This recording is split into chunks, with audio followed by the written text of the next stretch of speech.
What's up guys, Asian here again with another PTS video, and today we're going to be going over bow builds and Tzogvin's warband, whether or not Tzogvins is going to end up being stronger for bow builds than what we're currently running on bow builds, which would be for stamina Nightblades, probably Briarheart, and for stamina Wardens, probably War Machine. So I did a couple of tests just to kind of see the viability of using Tzogvins. Now, the idea behind using Tzogvins is that Tzogvins provides minor force. Right now, so if we go over to Tzogvins right here, Tzogvins provides minor force with the 5-piece. So when you deal critical damage, you gain a stack of precision, increasing your weapon crit by 129 for 10 seconds, up to 10 stacks. And when you get 10 stacks, you gain minor force, increasing your crit damage done by 10%. So right now, bow builds are typically running channeled acceleration for their minor force or lightweight beast trap. Lightweight beast trap has the issue that it only lasts for 6 seconds, so it is a pretty big drain on your stamina in order to use that. Channeled acceleration, on the other hand, is longer lasting. It lasts for about 36 seconds, but the downside is it is a channeled ability, so you kind of have to take that into consideration. You're basically giving up one cast, one spammable of whatever ability you would normally be using in order to use channeled acceleration for minor force. So the idea behind running Tzogvins is not only are you getting some additional crits, so you're getting 1290 additional crit chance, which is roughly just a little bit, I think it's a little bit over 10% additional crit, so it's not quite as much as Advanced Yokeda, but you are getting that minor force. So you don't have to run Channel Acceleration or Lightweight Beast Trap anymore. You can slot in a different ability to kind of help you out there. So if you want to slot like a Fighter's Guild ability for 3% additional weapon damage, you can do that now. If you want to slot an Animal's Companion ability for 3% damage done, you can do that now with Tzogvins. So the one thing with Tzogvins which might help out a little bit is the additional physical penetration bonus too on that 4-piece. It adds 1487 physical penetration. Now, when we go over the spreadsheet and the results, I'll kind of go over what I did to kind of control for this physical pen, because obviously War Machine doesn't have physical penetration, and neither does Briarheart. So in order to control for the sort of physical penetration, I kind of had to do a little bit of math here, and I'll explain it all when we head over to our spreadsheet. Now, in terms of testing, basically I did two different classes. So I did the Stamina Nightblade and I did the Stamina Warden. I pretty much used the exact same builds that I currently have on my builds guide playlist for these two builds. So I used Briarheart as my front bar for the Stamina Nightblade build, and I used War Machine as the front bar for the Stamina Warden build. And then I swapped them out for Tzogvins as the front bar set here. Everything else, again, pretty cut and dry, pretty standard for your stamina DPS. Veladreth, 2-piece Veladreths, 5-piece Perfect Reliquins, all medium, so 7 medium armor, all divines, all max stamina enchants. Jewelry was all bloodthirsty, all weapon damage enchants, and so on and so forth. We still had the Maelstrom bow infused with the weapon damage enchant, and our front bar bow was infused with the poison damage enchant. This is pretty much not going to change at all between Murkmire and Wrathstone. So again, the idea behind running Tzogvins is I don't have to run channel acceleration anymore. So typically speaking, if I was going to be running a War Machine here, I would have channel acceleration here on the back bar or lightweight beast trap for that minor force. So you can see here channel acceleration gives me minor force 36 seconds, but it has a 1.3 second cast time, so I'm basically giving up 1 global cooldown in order to cast it, up to 2 global cooldowns.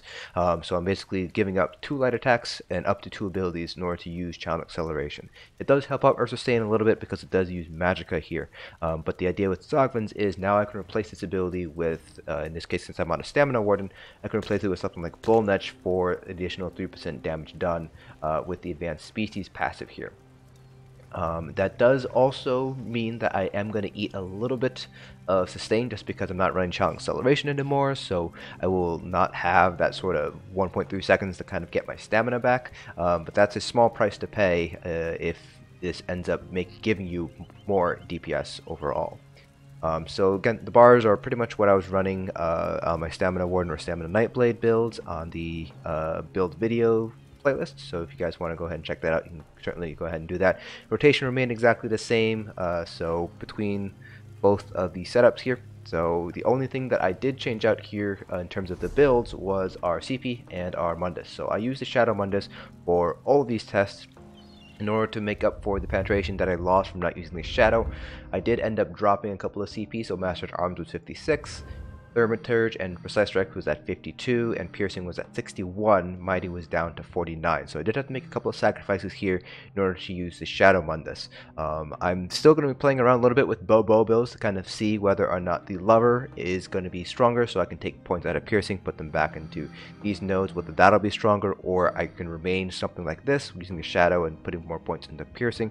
I'll have to see kind of how that all plays out. So, now that we've kind of gotten everything out of the way, let's go ahead and go over the actual results. So here are the results. So on the left hand side we have the Stamina Nightblade, and on the right hand side we have the Stamina Warden. This number in the middle is basically the percentage difference that you can expect to see just from the penetration difference from adding in Tzogvins. So the idea behind this is every single PvE enemy, at least Trials enemies, not Overland enemies, they have 18,200 resistances. And so you basically take your penetration out of that and you divide by 500. PvE monsters are at level 50, so you have to divide by 500, not 660. And then you basically compare these two numbers and you will get the percentage difference in in damage dealt. So if you remember the damage calculation, it's basically your sort of tooltip, so your effective weapon damage, spell damage, effective max magic, and max stamina, however you want to calculate that out. You multiply that by your penetration bonus, basically how much your enemies' resistances are reducing your damage by. So it's basically a flat reduction in damage. So this will give us a percentage increase. So you can basically multiply our War Machine and our Briarheart DPS by this number to get a rough approximation, a fairly decent approximation to what we would normally get if we had the same penetration value. So with Tzogvins, my penetration was 11,243, and with War Machine or Briarheart, my penetration was 97, 60, 56. So I just divide these two numbers, and I obviously round it off to the nearest 3 decimal points to get the kind of percentage difference here. So it is 3.6% increase in DPS just from the additional penetration that we're getting from Tzogvins. I shouldn't say DPS, damage done. So in other words, with Tzogvins, the boss would be reducing our damage by 3.6% less with Tzogvins in this scenario. So you can see here in the equations, I basically multiplied whatever DPS I got for a certain parse by this 1.036, and that would give me the DPS that I would, a rough approximation of the DPS I would expect if we had the same exact penetration with Tzogvins.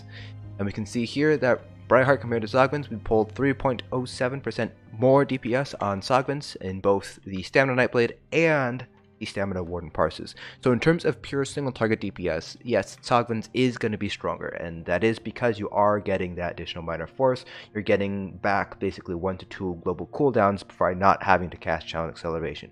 You are giving up some sustain in order to do this, though. I did have the heavy attack on the Tzogvins parts with the Stamina Warden, for example, when I didn't have to do that with the War Machine parse.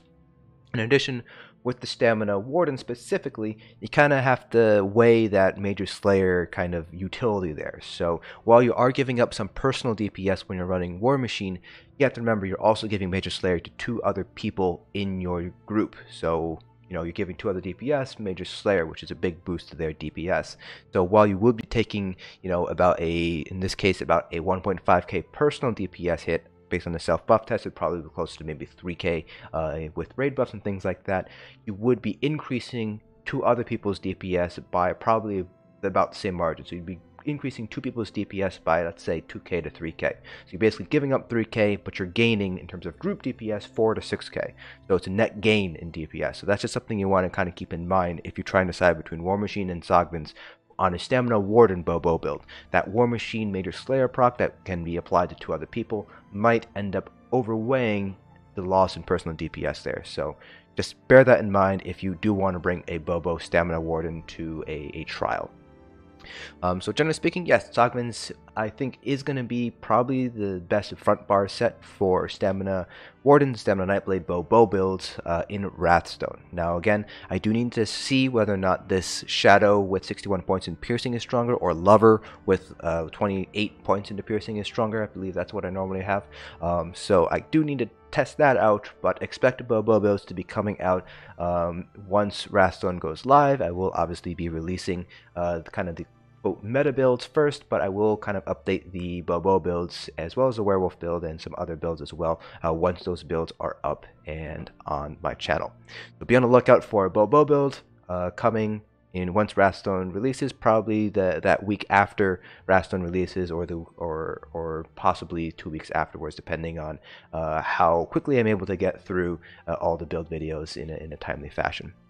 So that is it for this video. Hopefully you guys found this informative. If you guys have any questions or comments, again, feel free to leave them down in the comment section below, and I will see you guys in the next dungeon.